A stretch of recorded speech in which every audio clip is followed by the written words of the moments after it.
Thank you for joining us for our first webinar, Keep Calm and Plan On, Event Management Amidst the Global Pandemic, a Logistical Perspective. I'm Melissa Teig, Vice President of Client Development with IMN Solutions, and I'll be your moderator today. We are so thankful for our clients and industry partners. A special thanks to Ingo, our virtual solution partner and host. We are in this unprecedented time together, and as we look ahead to meetings again in person, we must work together to create what the next generation of meetings will look like. Joining us today are two of our clients with upcoming meetings and three industry partners representing three great brands, each of which are leading the industry change as we look at new standards. We are monitoring your questions in the YouTube chat, so please post your questions as they come to you, and we will do our best to get to them at the end. On our panel today is Patricia Henry. She's the Director of Meetings at APCO International, the largest organization of emergency communication professionals. Patricia is planning APCO's annual meeting in Orlando the first week of August for approximately 5,500 attendees. Lindsay Gold is the Director of Meetings and Events with Associated Builders and Contractors. She's currently planning on moving forward with the ABC Annual Convention in Nashville in August, which was moved from March and will attract 2,500 attendees. Both of our clients' meetings are citywide meetings with educational and exhibit components. Our hotel representatives today are from coast to coast and represent small and large convention hotels. Kat Carter is the Director of Sales and Marketing at the Intercon Washington at the Wharf. Her property has 278 guest rooms and 17,000 square feet of meeting space. Doug Gilstrap is the National Sales Manager with Rosen Hotels and Resorts. The portfolio has 8 hotels, with Rosen-Schigle Creek being the largest, with 1,500 guest rooms and 500,000 square feet of meeting space. Aaron Mister joins us from Wynn and Encore Las Vegas, as well as Encore Boston Harbor. The Las Vegas properties have 4,700 guest rooms and nearly 400,000 square feet of meeting space, with Encore Boston with 600 guest rooms and 50,000 square feet of meeting space. As we have found, we could talk about this topic of planning meetings amidst the global pandemic. I'm going to jump right in, so we have time for the audience questions at the end. I do want to start by saying we are in a constant change of evolution. The guidelines of today may not be the guidelines for next month, so our communication and partnership are more important than ever, so we can learn together and leverage our overall community. As we were discussing this webinar, we have realized how imperative it is for all of us to be knowledgeable and talk to our hotel city partners to fully understand the state and county mandates as it relates to COVID-19.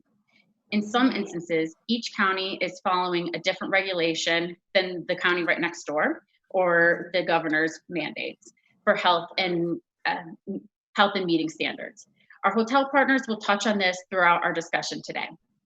Patricia, we're going to start with you. Patricia, with your annual conference coming up next week, don't want to this week of August. Tell us a bit about the framework and decision-making process you are utilizing to make a go or no-go decision. Sure. Thankfully, it's not next week. Sorry. But for those of you who don't know, Melissa mentioned that APCO is an association for emergency communications professionals who are on the front lines of responding to this COVID crisis. And as you said, our conference is the first week of Orlando, in August in Orlando. So we're planning to move forward. We are monitoring our housing blocks, our registration, and any cancellation requests that we get, and keeping track of the reason of cancellation. With that being said, we aren't ignoring the fact that things could change at any moment. As we know, this is a day-to-day transition here, and we are noticing that this meeting will look very different than last year. So in conjunction with our corporate outreach department that handles the exhibit piece, we created a multi-scenario document that outlines the financial impacts that APCO will be facing based on several different scenarios. Those scenarios included a reduced attendance, cancellation, whether that's a force majeure cancellation or if APCO decides to cancel, and then even possibly moving our dates later in the fall. So we took all that information, we reviewed all of our contracts, we spoke with our IMN representative Mary, our venues, our suppliers, and documented what those expenses would look like 60 days out from conference as well as 30 days out from conference. And that type of data could be really important to our organizational leaderships should they have to make an informed decision in a short period of time.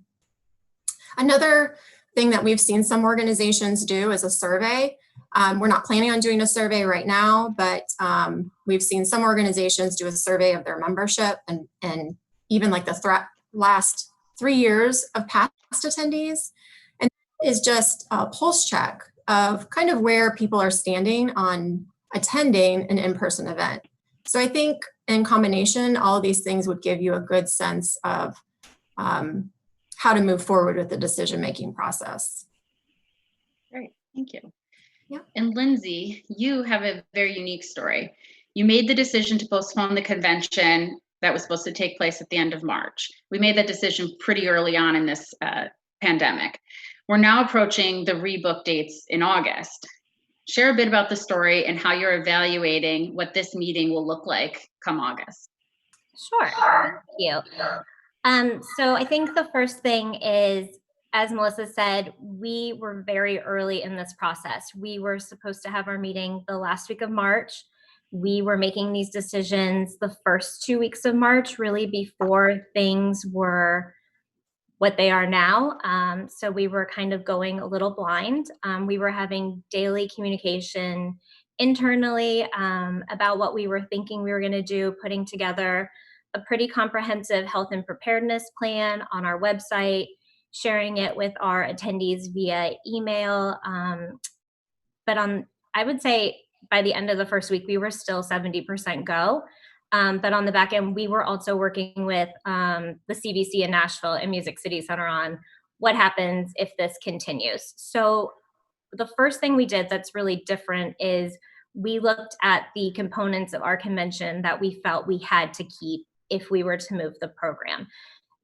So in moving the event to August, we said at a minimum we need these exhibit halls, this ballroom, and these room nights. And we were really willing to forego everything else. One, to help us be a good partner to the city, but also because it seemed unrealistic that we might find the right hole in Nashville, as it can be a challenge to book in because they're high demand.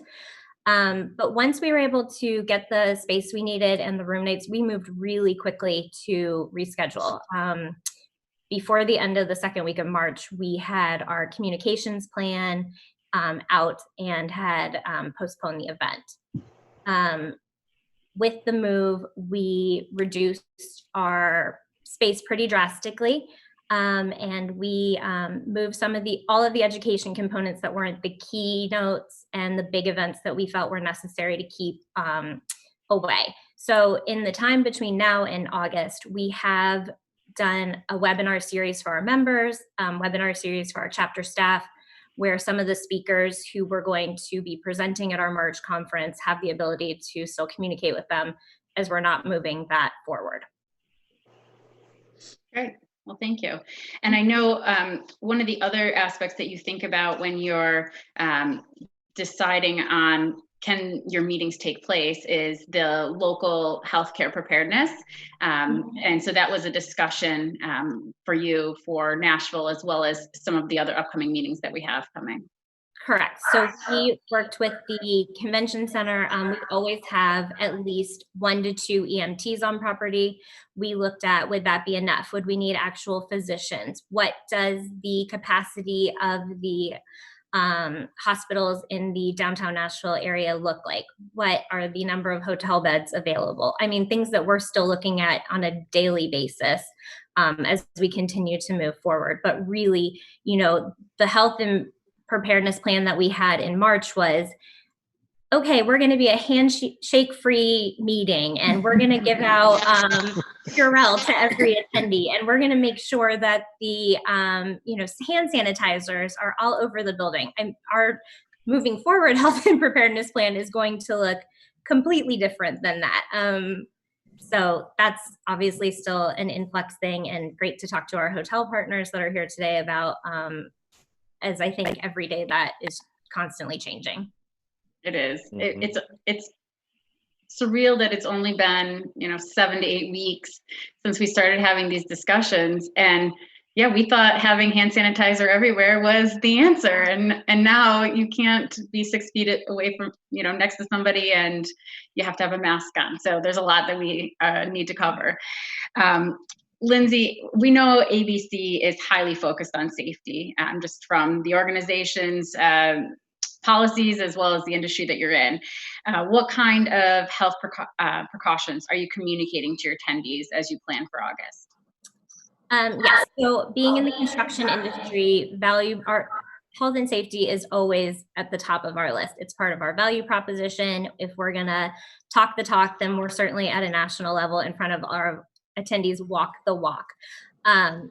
Just as like an example, I jokingly say that when we have stages, they're penned in.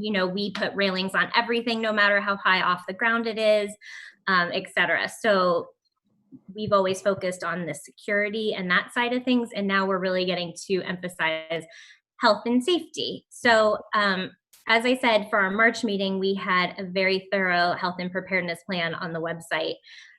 Right now, all we have up there is that we are monitoring the CDC guidelines. We will be taking those into consideration with state, federal, local jurisdiction requirements, but obviously at this point, we can't get too far into the plan as we don't know what the rules will be in August yet. We will have that information at a minimum. To me, the CDC restrictions or guidelines are going to be the minimum threshold that ABC does. We will go above and beyond to think through everything we can. We will put that information on our website. I'm sure we will send numerous emails about it. It will be included in all of our Know Before You Goes. We'll put all of that information through our events app as well. The other thing that we do that I think will really have an impact with this is we started in 2018 doing text alerts for all of our attendees for our major meetings. So when people register, we opt them into a required text alert so that if there is any emergency, which we had always thought of as a security threat, we would be able to get in touch with them. Not everybody downloads the app, not everyone opts in for push notifications, and we wanted to be able to say, if there's anything going on, we knew how to get in touch with anyone. We've only had to use this once. We have no complaints about it, but I do think if there's any kind of health concern, it will be another way for us to be able to communicate efficiently and quickly with all of our attendees. Great, thank you. And Patricia, can you talk about your contingency plan if someone were to get sick on site, an attendee or even a staff member?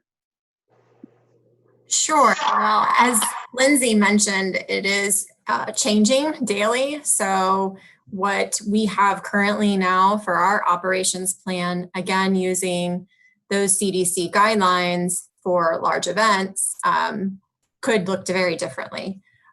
So just like any emergency response plan, it's critical that we understand how the venues would respond to an outbreak as well. So it's imperative that we get them into the discussion prior to the event as well, so that we're all on the same page when something like that happens. So that would be our first step.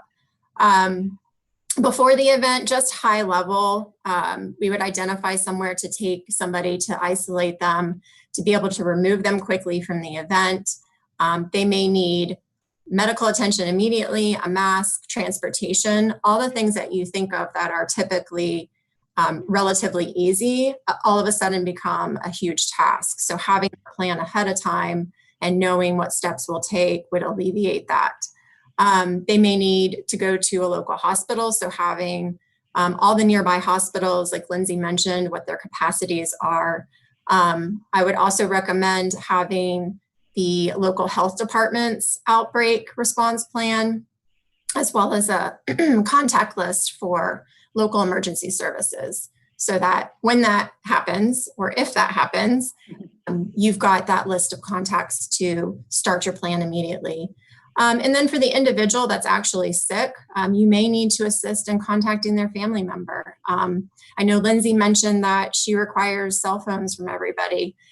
We don't. So we may need to work a little harder to get in touch with that person's family member or friends, and then help coordinate, if we need to, any care that that person may need if they have to be quarantined. And then, similar to Lindsay, that plan will also include how we're going to communicate both to our key stakeholders and our attendees. What information we're going to communicate, how it's going to be communicated, and obviously that should be immediate to help alleviate any type of rumors, and should also offer any available resources. But yes, we're planning on having some extra staffing, extra volunteers, and multiple places throughout our venues. Great, well, thank you. And Doug, Rosen is a very unique situation as you operate a healthcare system in addition to hotels. Does that give your hotel any special insight around health protocols and implementing meetings in the near future? I would certainly say it helps. As many of you who work with us know, that Rosen Hotels has several different divisions, one of which is Rosen Care, which is a healthcare division, HMO similar to Kaiser. We work with approximately a little over 13,000 individual customers and patients in that division. They're a great resource for us. They provide advisory capacity for us. They provide the healthcare for our hotel division. So we're able to work with them as well as our risk management teams on various scenarios that as we work with clients on what their protocols will be, then we interface with the state and county levels of what safer at home and reopen looks like.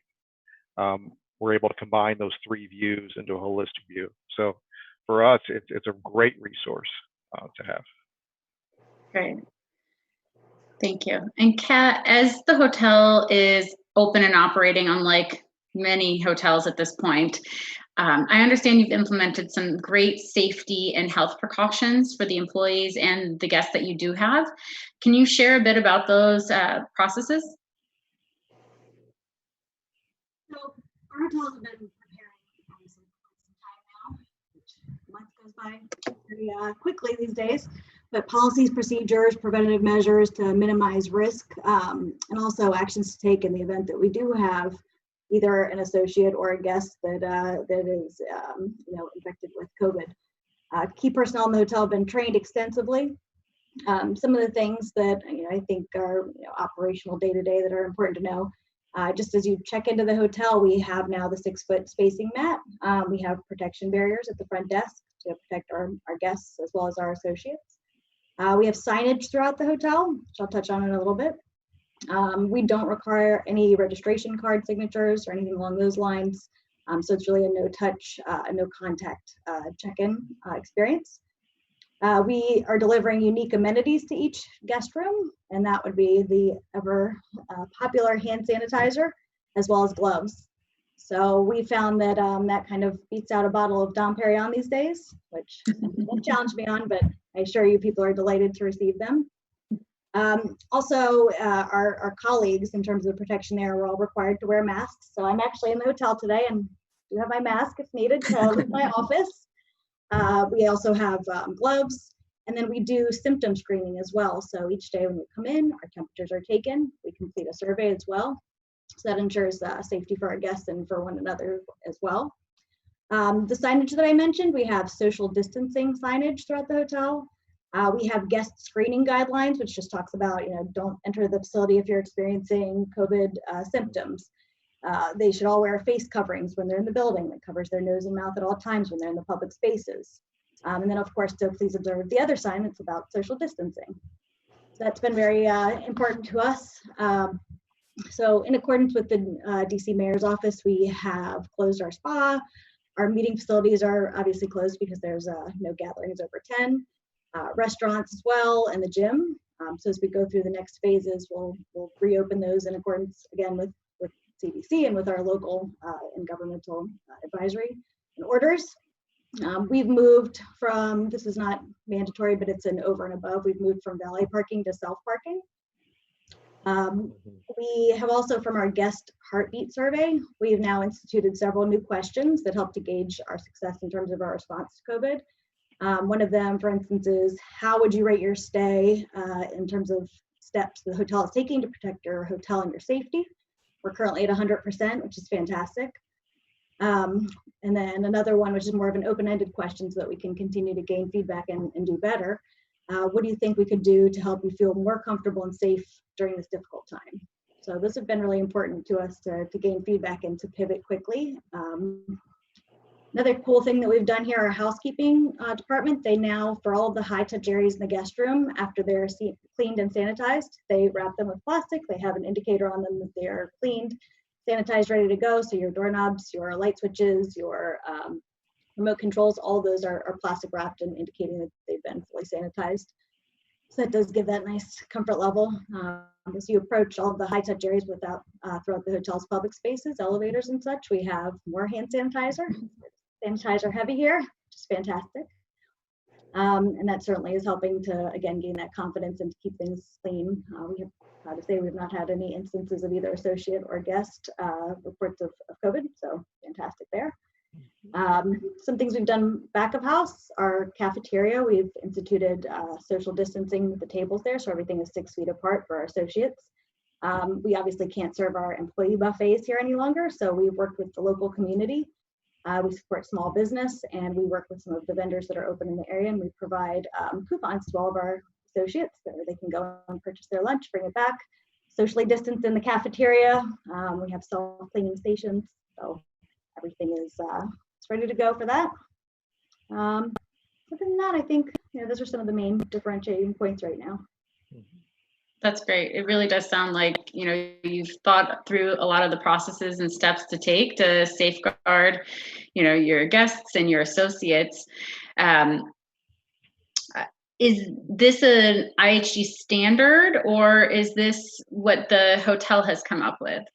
It's a combination of it.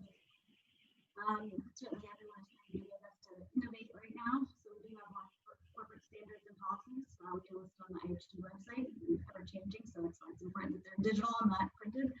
But on property, we really do try to innovate. So some of the wrapping of the high touch areas, that's certainly something we've instituted on property, supporting the local community and getting ideas too from our local vendors. That's something we've done on property. The amenities, I would say a lot of it is property based, but IHG has great standards in play. Part of IHG Way of Clean, which is something we've had in play for a while, was instituted. So good combination of the both. Okay, great.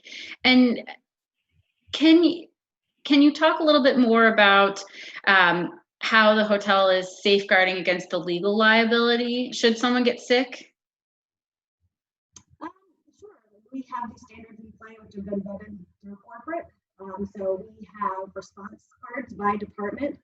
So whether I'm in housekeeping, front office, sales, we all know exactly how to handle a variety of different situations. Of course, those are vetted from a legal perspective. Now, nothing is ever 100%, but we do our very best every day to follow those standards and to ensure that we are really taking care of our guests and doing the right thing, and ensuring as much as we can compliance and from our guests. And I think it's best to look at the guidance and to go above and beyond to really do everything you can. But from a legal perspective, great. Thanks. On top of that. Okay, so now we're going to talk a little bit about meetings itself, as we're hoping to have them in person soon. So the first on-site contact with attendees is registration. Patricia, what are the factors that you're thinking about that will need to be modified from your standard registration? Everything. Well, honestly, the list is getting longer every day as we think about, again, what Kat mentioned is those touch points, which is really kind of where we started in figuring out what modifications needed to happen. And we're working on an overall event guideline for our on-site implementation, which will outline in detail every area and what needs to be done to ensure those social distancing and good hygiene practices. And we plan to communicate that in advance and on site But specifically for registration, we talked about modifying some things like, and again, this is just the start of our list. I imagine as we get through the next couple of months and some of these standard and guidelines start coming out from the convention centers and the hotels, that we'll start adding some more things into it. But so far we're changing, looking at changing. Typically we have our registration setup is a 8-counter setup, and we typically have 2 temp staff per counter. We're looking at making it just 1 temp staff per counter, adding those glass partitions, as Kat mentioned, on their front desk. We would add those at the registration counter, just like you're seeing at the grocery stores now too. Tape marks on the floor so that attendees standing in line maintain that 6 feet of distance.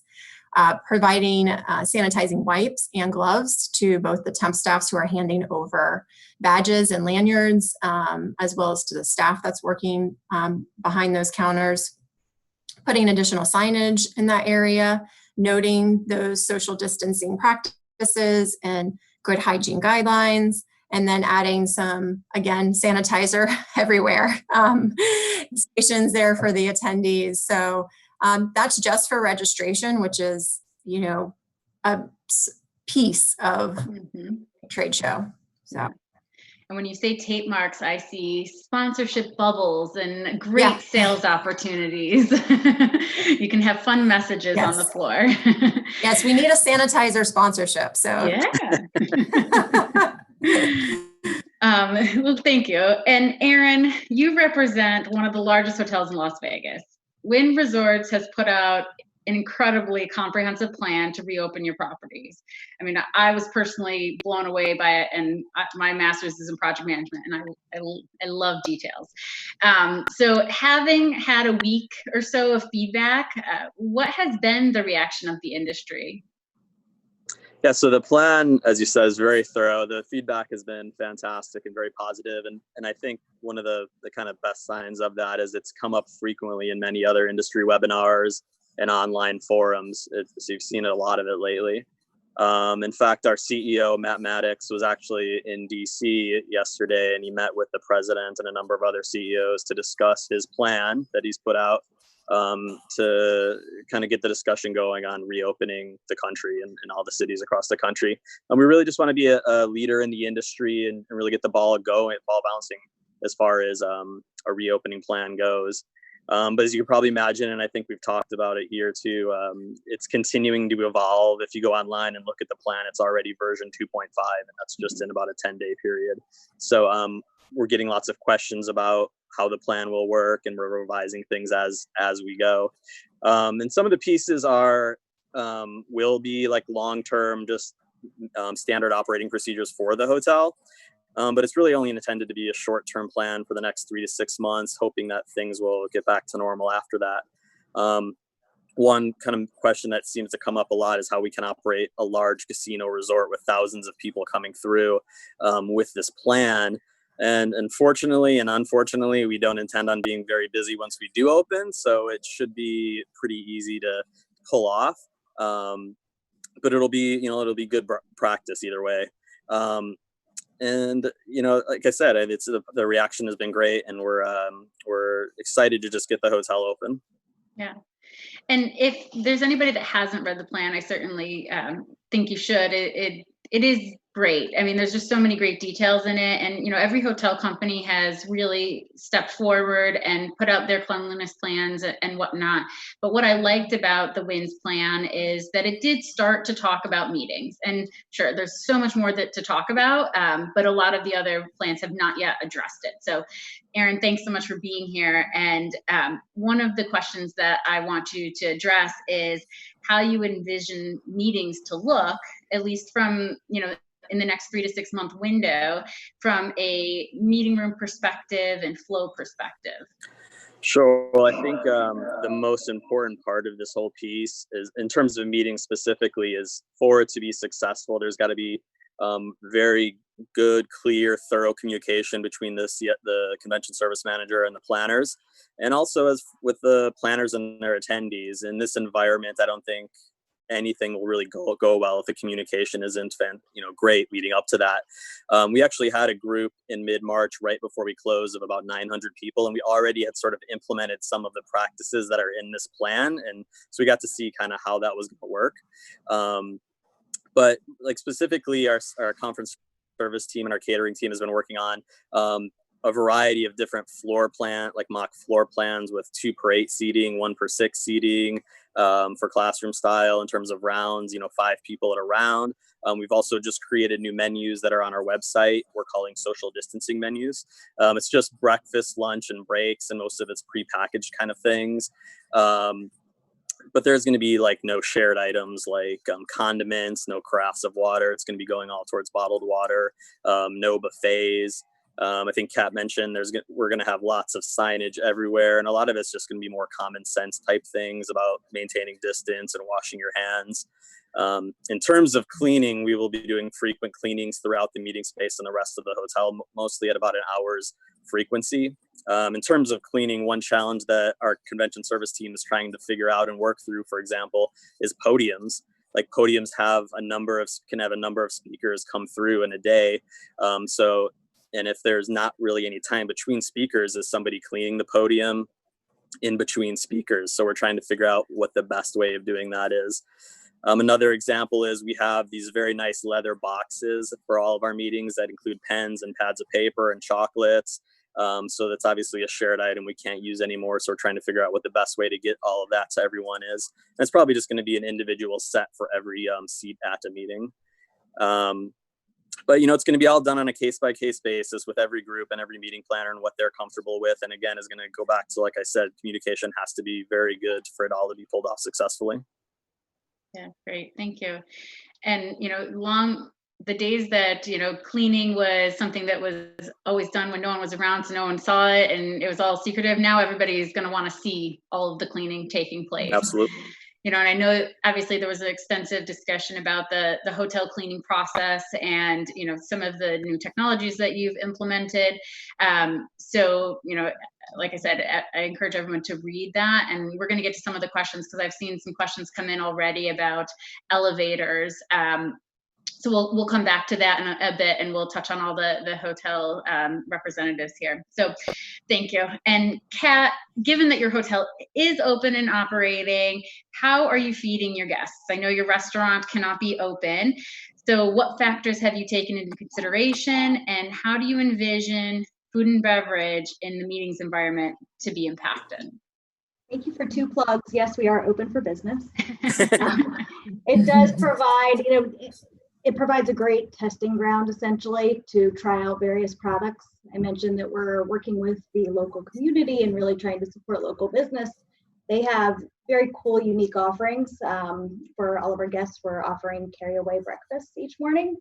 So we're testing, piloting various options and gaining their feedback just to ensure that we keep things fresh and that they carry well and hold well. And definitely, again, collecting that feedback is going to be critical to making sure that we can pivot quickly. Individually wrapped is obviously incredibly important. I think, when you look at how we're going to innovate, it's going to be based on the various phases of reopening. So we have touched a little bit on that. And I think that there's got to be different phases to our offerings based on that. So initially, it'll maybe just be the cold takeaway options that are all individually wrapped. But then beyond that, maybe we're going to get to a point when we have up our partitions and we have action station and we're able to have somebody that has appropriate PPE coverings that is going to be creating certain hot items that'll integrate with prepackaged items and create a little bit more diversity there. So certainly excited to get things back rolling and try out various products. I think that buffet is obviously not going to be an option until we hit phase 3 and maybe beyond that. I think that may change for a little bit longer than any of us expected. I would say our banquet inventory too and the equipment that we have to look at that and how that's going to change if we're moving to all plated service. Some others have mentioned some of our pre-planning calls, how you cannot preset your salad any longer or your water. There's going to be a lot of questions around that. So A lot more individual items will be, part of that, and we'll have to have coverings for our plates that are sanitary secure. So we're looking at that, as well as disposable plateware being something that we potentially have to utilize for quite some time versus having dishes. So certainly looking at that. Capacity charts as mentioned, elevator and queue management. How are we going to ensure that we have social distancing there, not only in those spaces, but in the buffets, the lines for the takeaway items, depending on the size of the event. I think it's important to start the discussions with our food distributors to understand what kind of inventory they have and how they're innovating their products based on some of this. So we're starting those conversations, testing out various products again internally. Bars, the days of various cocktails being made in front of someone, probably not going to be back for quite some time. So what sort of pre-made cocktails can we utilize? Single serve cold brews for a coffee alternative. These are all things that we really need to continue to push forward and innovate and see how we're going to meet our guests' ever-changing needs and also stay in compliance. We mentioned some of the PPE for the attendees that we're offering, so our protective coverings, but perhaps a VIP station will no longer be the blotter and the leather box that Erin mentioned, but we're going to move to more so cleaning products as part of that. So you'll have your individual Clorox wipes for your station, so that not only do you have that assurance that the housekeeping staff has been doing an incredibly great job, but you can also do a little touch up on your own, just if you're a germaphobe like me. I've got about 13 things of Clorox in my office, and every day, even though I'm the only one in here, I still wipe everything down every morning and every evening before I leave, and that just gives me another level of assurance. So I could see that definitely parlaying into the meeting set. Great, thank you. You're welcome. And Doug, as you strive to make our meetings safe in the wake of this pandemic, are there other meeting related efforts that may have to take a back seat as we get back into meeting in person? Well, and I think as Kat and Erin touched on, we've been fairly focused on the environmental impact of what we do within the hotels, both in the guest rooms as well as the meeting space. And being environmentally secure and the friendliest and greenest you can be is actually in opposition to a lot of the safety protocols that we're looking at right now. To what Kat and Erin mentioned, a lot of controlled portion, condiments, controlling takeaways. You don't have the buffets, you have plated service. These are the things that actually you prefer not to do when you're trying to be green. So we've got to find a balance between how we best serve our customers and our guests from a safety standpoint, and what does that look like for the environment. In the short term, I think the bigger concern is safety and less concern with the environmental green initiatives. And as we get through this, to Erin's point, as we see meetings go through the space, we can start balancing that out again with some best practices. But in the short term, what we are looking at is a lot of rolls, single-use items, portion-controlled items. Sets in the meeting space look different. We touched on not having water stations, not having the bubblers, putting water bottles out. Those get swept at the end of the breakout. Things are just going to look a lot different from that standpoint. So, yeah, thank you. And can you touch on other aspects of the meetings that we need to be addressing from, an AV perspective, and, just the overall flow from doors being open and all of that?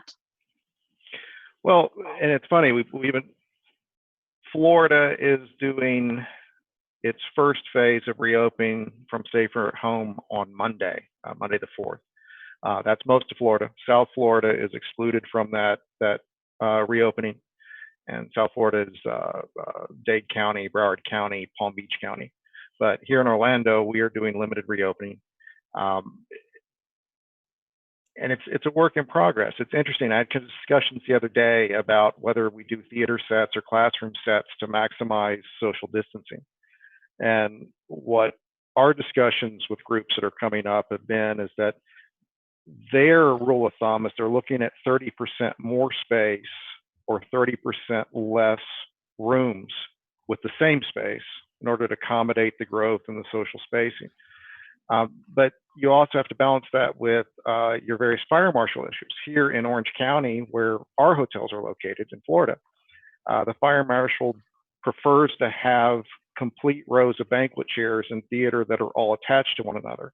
Therefore, putting them a chair every 6 feet doesn't work for us from a fire code standpoint. So that may be the different case in other places. But in Orange County, we're probably going to move away from theater set and really recommend people do classroom set, because that we can actually control the distance between guests and still actually meet our fire code standards. So we're also, this was touched on as well. I mean, we're looking at 72-inch rounds with possibly 4 or 5 guests per round, and then additional spacing between the rounds. When we move into exhibit space, probably the best scenario we look at is a 10 by 10 space, again, because of social distancing. Move to 12-foot aisles from the standard 8 to 10-foot aisles. So that's going to decrease the number of exhibits you have. And probably encouraging putting exhibit traffic through the trade show floor in waves. Rather than have the trade show open for a certain block of time with food and beverage in there like we've traditionally looked at, probably opening the trade show floor in waves, having some people in breakouts, other people in the trade show, move the people in breakouts into the trade show. That way you can steady the traffic, you have less grouping involved, and to your point, it keeps the flow going rather than having bottlenecks. And things that we're also looking at is, do we leave the breakout doors open throughout the day in order closing them when you're in session, because you don't want people touching surfaces repeatedly. And then you also have to consider, well, how does that change the AV in the breakouts? If you've got open doors, you've got a certain amount of noise intrusion, you want to make sure your AV can overcome that. So it's a lot of interlocking things in the space. Yeah, definitely. I just, coming from the hotel side originally, you know, this just makes me think of the space optimizers and revenue managers. Their heads are going to explode once business starts coming back, but we still want to keep our attendees as safe as possible. It's definitely going to change the overall business model and how hoteliers are going to be looking at what is profitable from a meeting perspective. So thanks. As most of our meetings do have a trade show and exhibit component, and Doug, I know you already touched on this a little bit in the last discussion, but what else are you seeing as new standards? Aaron, I don't know if you want to address that. Sure. Yeah. So we don't have a ton of exhibit heavy groups until later into the fall. And we rely, you know, on our partners with Freeman and GES really for guidance in this area. One of my colleagues is on a call frequently with them to kind of talk about where things are at. Two of the main things that he said came up were wider aisles, like Doug had mentioned, and then also using hard wall dividers between booths rather than just pipe and drape. But he said one of the challenges is that the availability of hard wall dividers, especially with large exhibits, may be an issue. So those were kind of the two things. And then obviously controlling the number of people in a booth. You don't want to pack, I mean, we usually want to pack booth, but these days, you know, that's not going to be the way it's going to be. Yeah. Yeah, that's great. I didn't even think about the hard wall versus pipe and drape, because cloth could hold more germs, I guess. So that's interesting. Some of the things that we've been thinking about, of course, when it comes to the trade show, you know, of course, we've talked about the aisle size and how many people can be in a booth and whatnot, but the giveaway aspect, or the tchotchkes as we call them, you know, that's hands grabbing things, you know, you're touching, multiple people are touching the same surface. So one of the things that we've been talking about is potentially not having those giveaways, or how can you do that separate from that space, if that's, you know, a prepackaged bag of giveaways that people are getting based off of what their profile looks like. And then, of course, the lead retrieval systems, perhaps the person that's doing that in each booth, who is getting closest to the members that are walking through the aisles, you know, of course, has a mask on and gloves on, and it's only one person is touching that lead retrieval system from a booth standpoint. So it's not being touched by multiple people. Patricia, Lindsay, anything else you guys were thinking of from a trade show aspect at this point? No, but I've got a mental list of some of the things we need to be thinking of. So yeah, we're just again, we're just on the start of getting into this and realizing that a lot of our stuff's going to need to be modified.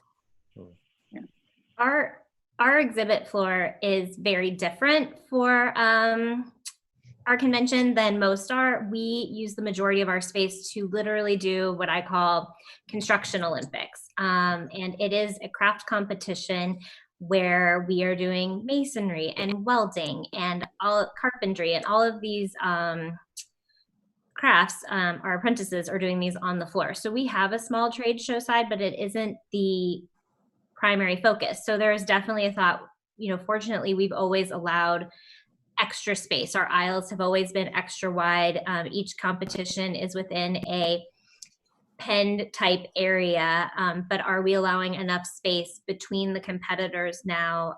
That's something we're certainly starting to look at. Will we have the same amount of competitors in March and August? I'm not 100% sure yet. So we might be able to use the same size competition areas that we had previously set up and allow for more distancing between them. They're all pretty spread out anyway, but it is another level to an already exciting fire marshal discussion for us, for sure. And if I could jump in, it's also one of the things that we're working on, and with our reopen on this, is we will be taking every vendor's temperature before they come onto property. And if they're at 100.4, which is slightly different than the wind model, which is at 100, our working standard is 100.4. If they're at 100.4 or higher, they will not be allowed onto the property. And that brings up additional logistics issues, because usually the vendors bring in their own teams, their own setup crews, what have you. And there's going to be an additional time needed here so that we can vet each vendor's staff member that comes onto property. And the ultimate goal is that we all work together on this, but logistically, that's going to fall over on the vendor side and the group side about how they interact with the protocols to get onto property. Yeah, that's great. And, that brings me to one of the questions that came in, of course. And, this is talking about taking temperatures, and, from each of you, from the hotel and, planner perspective, do you foresee using digital thermometers to screen attendees at any point during the meeting?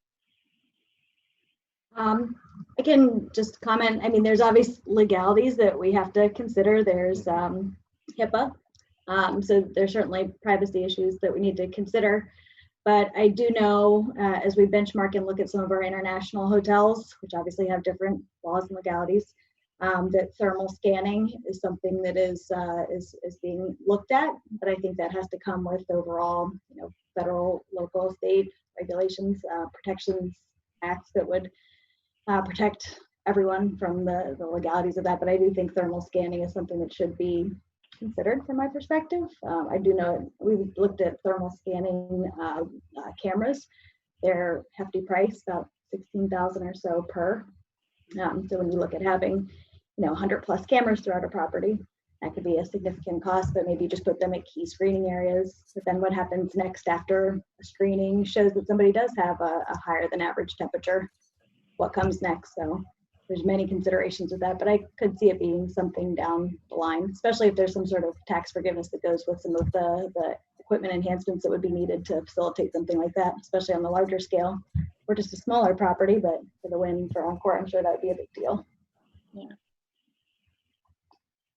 Yeah, and we will have thermal scanners at every entrance, whether it's back of the house for employees or vendors or for guests coming in. And there's going to be sufficient signage throughout the entrance areas, noting that there's thermal scanning taking place, and that if you have a temperature over 100, you won't be allowed in the hotel. And for us, it's a two-part protocol that if you hit that benchmark in the initial scan at 100.4, you'll be invited for a second scan. And if that also comes up positive at 100.4 above, you'll be given your options on what needs to happen, and that will change whether you're a registered guest or somebody entering property the first time. So, but the idea is to balance your privacy issues, your HIPAA issues, and again, we're in the hospitality business, so this has got to be done in the most hospitable way possible, as strange as that sounds. So, yeah. I like that you said invite them. Invite them for Invite them for a Nice scan, ways. yes. Come to our VIP lounge, please. And Patricia and Lindsay, are you talking about it, thinking about it from a meeting organizer's perspective? We've started to talk about it. I don't think we've come to a decision yet on that. I'm hoping that, you know, the Music City Center will have some feedback and suggestions on that as well as we move forward. You know, we'll have people, I'm sure, just like Trisha, at, you know, a dozen hotels. So will each policy be different at the hotel and then have a different policy at the center? And, you know, one of the things that I say is we can do everything in our power within the building and within the constraints of the hours that we have our attendees, but what happens then when they're out on their own? Obviously, you know, we'll give them our best practices, but then do we retest everything again the next day? As obviously this is a, you know, changing day by day process. Yeah, and just like Lindsay mentioned, we've talked about it. We haven't made any decisions on that. Again, I think that's something that, you know, needs full support from leadership, and how will the membership receive something like that. And if there's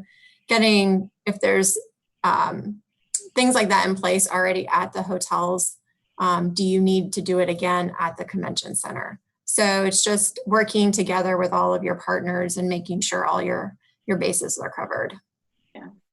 One of the questions that just came in was, what services are you using for temp checking? So I don't know, Lindsay and Patricia, if you have done any research yet on that, or Kat, from a hotel perspective, you're doing temperature checks of employees, and if so, you know, is that an internal check, or do you have an outside service that's doing that for you?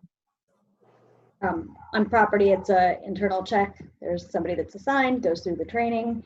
It's a no-touch temperature taker. So thermometer, there we go. Got it. It's been a long week, everyone. And then there's also a survey that's filled out with several questions that apply. You know, have you been out of the state? Have you come into contact with anyone? So those two in conjunction on property, especially the property of our size, is manageable. And then I mentioned the thermal cameras, and the cost of those is extensive, but that is something quite easily to be done from a grander scale. Yeah. Okay, well, thanks. So another question that came in was, what kind of signage are the hotels using near elevators, escalators, and how are you controlling the number of people in something like elevators, where it's a closed area? Sure. I mentioned some of the posters that we have in play that highlight social distancing and really puts the onus on individuals to be responsible. Right now, I would say that a fantastic day for us would be 20% occupancy. So it is a little bit easier to manage the flow in a situation like that. Potentially we'll need to go to a manned system down the line when you are actually limiting the number of attendees. Or, you know, we've also been talking to you know, some of the elevator companies about technology that would have sensor readings for number of attendees within each space. It may seem a little far-fetched, but I'm sure there's something out there that would work well for that. But I think it will come down to an individual's personal awareness and social responsibility from that perspective, and then something that may potentially need to be manned by somebody on property. Yeah, great. Yeah, and we at Wynn, I mean, we have 10,000 employees in Las Vegas and 5,000 in Boston. So we have lots of people to be around everywhere in the hotel. So we are going to have all the elevators basically staffed so that there's never going to be more than 4 people in an elevator, and there'll be frequent cleanings of the elevators, and there'll be extensive signage throughout the hotel. Great.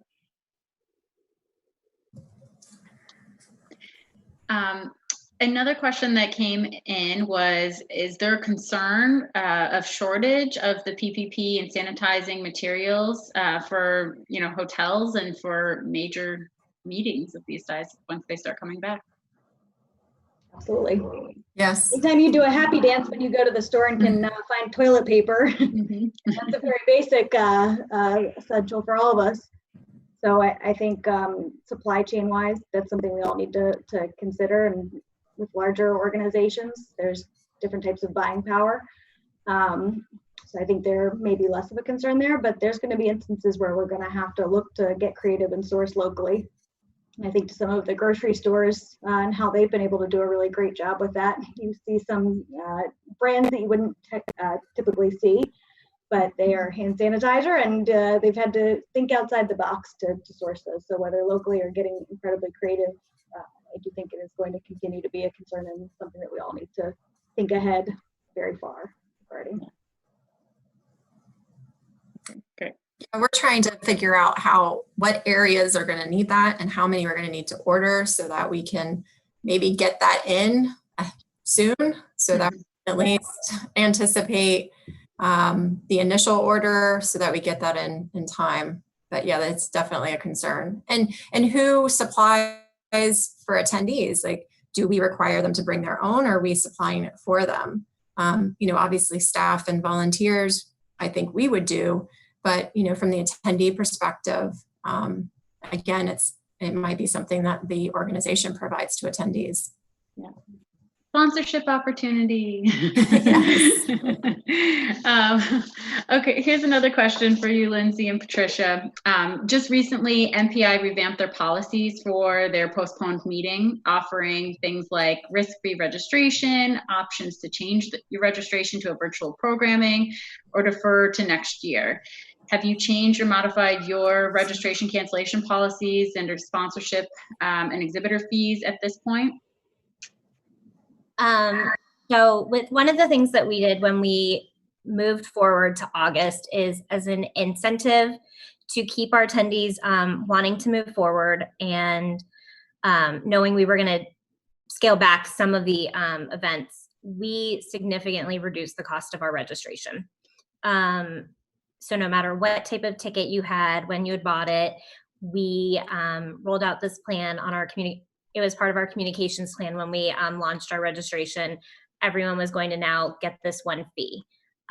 So what we chose to do is, for those who are moving forward and coming in August, we refunded the difference between what they had previously paid and our new fee. If they are not able to attend in August, we just gave them a full refund. We just thought it was cleanest to do it this way. We have other events hopefully scheduled this year. We have canceled a couple and moved some to virtual, but it was just cleanest from a financial standpoint to keep everything associated with this meeting. So we didn't offer it for anything else. We're not rolling it to next year. It is, if you can come, we're so excited. We want you to celebrate with us. This is the fee. And if not, we gave a full refund. And I do think that moving forward, one of the things we've talked about is, we used to have a no cancellation 60 days out. I think that, just like we're asking our partners to be very flexible with us, it's the first time I've ever written down on a plan, if you have a fever or don't feel well, please don't come and stay home. And so if giving someone a refund 3 days before the meeting means 1,500 other people stay safe, it's the right thing to do. So I do think there will be more flexibility with that coming up. We did not change the sponsorship or exhibitor fees because we were so close to our meeting. We really see it as they're getting 6 months value add of time and of all, we don't, like I said, we don't have a huge trade show. That's not the focus, but all of our sponsors have elected to move forward. And I believe we only lost 4 of our exhibitors. Yeah, and APCO is very similar to Lindsay. We've communicated from the opening of registration, which registration opened the first part of April in the midst of all this. And we communicated that should we have to cancel, all registration fees would be refunded in full, and that's for the attendee side. So they have basically risk-free. If you can come, you can come. If you can't, we will refund you. Right. And then the hot topic in question in the chat has been all about receptions and the gala dinners and how we think that is going to look. You know, we always pass food and we're standing close and we hug, and there's most of our meetings are sure about education, but also seeing our friends in the industry and making real lifelong connections. So what do we think that's going to look like from a networking perspective, but also a space perspective and a food and beverage perspective? We have to get really creative to make it cool. I know. Well, I know some of the things we're thinking about is no more preset items. We have a dinner for about 800 people and a breakfast for about 1,200. And typically we have a short amount of time for production awards, and we typically have a 20-minute window to serve food. And so we would preset salads and desserts and past bread baskets and dressings, and all of that's going away. So it's, you know, that does then add on to the production time, which then makes your session times change. So again, it's any of those touch points.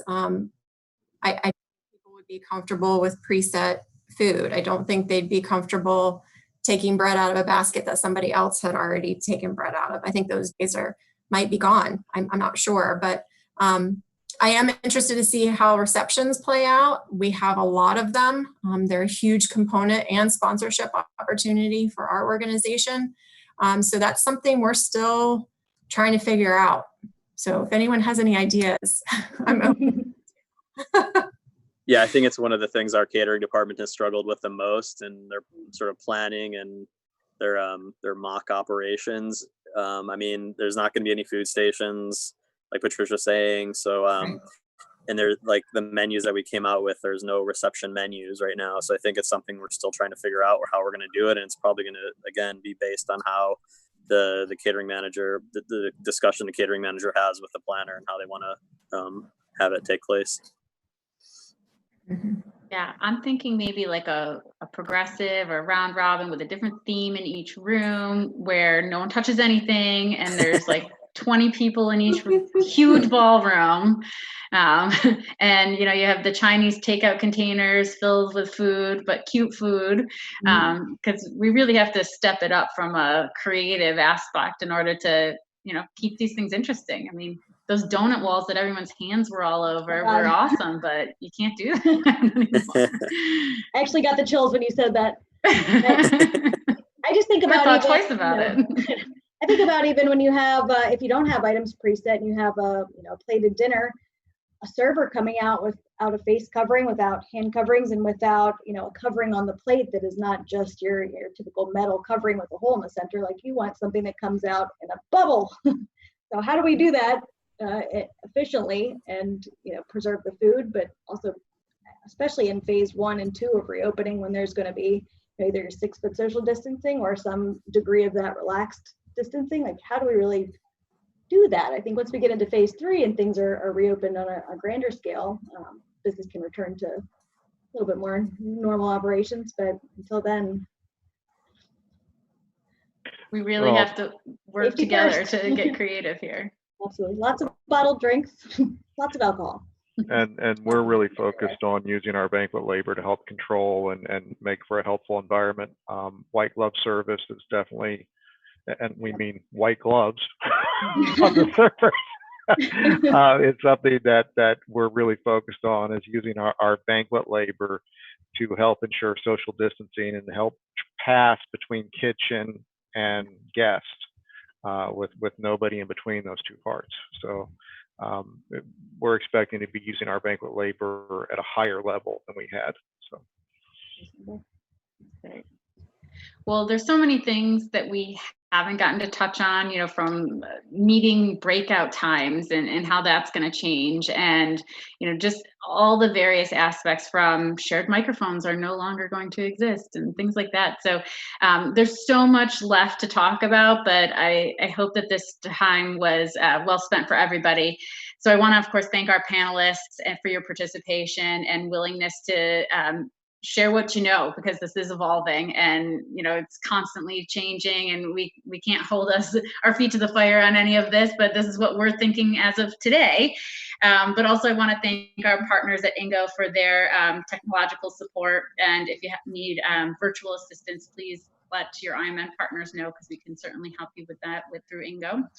And all of our clients and supplier friends that have attended, we appreciate your time. Please look out for our next webinar. We will definitely have a great topic coming up here soon. So have a great day. Thank you so much.